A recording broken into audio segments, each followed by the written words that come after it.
সাদেক কাইয়ুম শিক্ষার্থীদের সাথে প্রতারণা করেছে। সাদেক কাইয়ুমকে প্রশ্ন করতে চাই, আপনি আসলে ডাকসুর পদ ব্যবহার করে আপনি কি করছেন? আপনি ডাকসুর পদ ব্যবহার করে জামাত শিবিরকে ক্ষমতায় আনতে চান? আপনাকে কি জামাত শিবিরকে ক্ষমতায় আনার জন্য আপনাকে ডাকসুর নির্বাচিত মানে শিক্ষার্থীরা আপনাকে ভোট দিয়ে ডাকসুর বিপি বানিয়েছিল কিনা, আপনার প্রতি আমার প্রশ্ন রইল।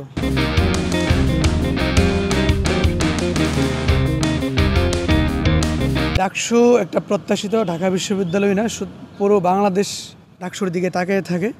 তারা ঢাকা বিশ্ববিদ্যালয়ের শিক্ষার্থীদের অধিকারের পাশাপাশি অধিকারের ক্ষেত্রে বাংলাদেশের মানুষের যে কোনো অধিকারের ক্ষেত্রে তারা কথা বলে। এটা মানে ডাকসুর একটা ঐতিহ্য।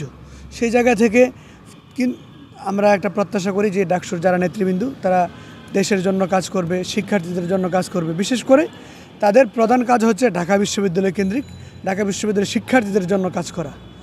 তো আমরা যদি লক্ষ্য করি বা আপনারা যদি দেখে থাকেন, ঢাকা বিশ্ববিদ্যালয়ে তারা কাজ করতেছে, কিন্তু ঢাকা বিশ্ববিদ্যালয় যে উদ্দেশ্য নিয়ে আসলে ডাকসু হয়েছিল সেই কাজগুলো আমরা দেখতে পাচ্ছি না। বিশেষ করে ডাকসুর আগে বিগত 1 বছর শিবির থেকে একটা ক্যাম্পেইন করা হয়েছে, যারা লেজুর ভিত্তি রাজনীতি করে তাদেরকে নিষিদ্ধ করতে হবে, যারা দলীয় প্যানেল নির্বাচন করে তাদেরকে যেন মানুষ বয়কট করে, এরকম প্রতারণার মাধ্যমে তারা আসলে বিজয়ী হয়ে আসছে। যদি আমি বলি মানে শিবির অভ্যুত্থানের পূর্বে তো পুরোপুরি ওরা গুপ্ত অবস্থায় ছিল। অভ্যুত্থানের পর তাদের একটা কমিটি প্রকাশিত হয়েছে, তারপর আস্তে আস্তে আরও কিছু তাদের নেতৃবৃন্দ সামনে নিয়ে আসছে, কিন্তু বিশাল একটা অংশ তারা গোপন হিসেবে রেখে দিয়েছে। যারা আসলে মব ক্রিয়েট করার বিভিন্ন সময় আমরা দেখেছি কোনো একটা মানে ইস্যুকে কেন্দ্র করে শিবিরের পক্ষই বা শিবির যেটা চাচ্ছে সেটাকে কেন্দ্র করে একটা আন্দোলন করছে বা মব ক্রিয়েট করার মাধ্যমে তারা এখানে একটা দাবি দেওয়া বাস্তবায়ন করার চেষ্টা করেছে। কিন্তু আমরা লক্ষ্য করেছি যে মানে ডাকসু হওয়ার আগ পর্যন্ত তারা বলেছিল যারা দলীয় রাজনীতি করে তাদেরকে যেন মানে সাধারণ শিক্ষার্থীরা প্রতিহত করে বা বয়কট করে।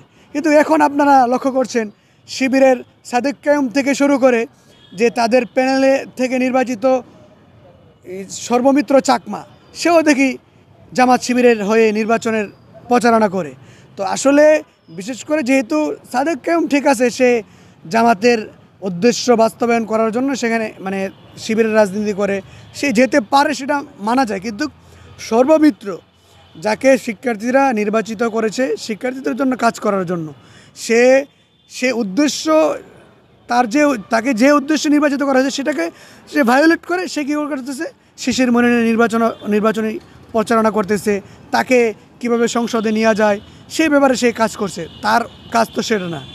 সাদেক কাইয়ুমের কাজও কিন্তু জামাত শিবিরকে ক্ষমতায় আনা তার কাজ না। কিন্তু আমরা কি লক্ষ্য করছি, সাদেক কাইয়ুম প্রতিনিয়ত শিক্ষার্থীদের সাথে কাজ না করে সে কিভাবে আপনারা দেখছেন যে জামাতকে ক্ষমতায় নিয়ে আসা যায় সে ব্যাপারে কাজ করছে। আমরা বিশেষ করে সাধারণ শিক্ষার্থীরা তাকে জামাত শিবিরকে ক্ষমতায় আনার জন্য তাকে ডাকসুর বিপি বানায় নাই, শিক্ষার্থীদের জন্য কাজ করার জন্য এবং দেশের মানুষের কাজ করার জন্য তাকে নির্বাচিত করেছে। সাদেক কাইয়ুম কি নির্বাচিত হওয়ার আগে কখনো বলেছিল যে আমি জামাতের জন্য কাজ করব বা জামাতকে ক্ষমতায় আনার জন্য আমি আমার কাজ করব? কিন্তু সে তো এই কাজ করে নাই, কিন্তু এখন কিন্তু সেটা করতেছে। তো সেই জায়গা থেকে আমরা মানে আপনি যেটা জানতে চাচ্ছেন, সাদেক কাইয়ুম শিক্ষার্থীদের সাথে প্রতারণা করেছে, তো তার উচিত হচ্ছে যদি সে আবার আমরা শুনতে পাচ্ছি সে জাতীয় নির্বাচন করবে, সে যদি জাতীয় নির্বাচন করতে চায় সে ডাকসু থেকে ইস্তফা দিয়ে, তার উচিত ডাকসু থেকে ইস্তফা দিয়ে সে জাতীয় নির্বাচন করুক। এই ডাকসুর পদ সবচেয়ে হাস্যকর ব্যাপার হচ্ছে নির্বাচনের আগে সে একটা বক্তব্য বলেছিল বিগত দিনে ডাকসুকে ব্যবহার করে অনেকে বড় বড় নেতা হয়েছে। তো এখন আমি সাদেক কাইয়ুমকে প্রশ্ন করতে চাই, আপনি আসলে ডাকসুর পদ ব্যবহার করে আপনি কি করছেন? আপনি ডাকসুর পদ ব্যবহার করে জামাত শিবিরকে ক্ষমতায় আনতে চান?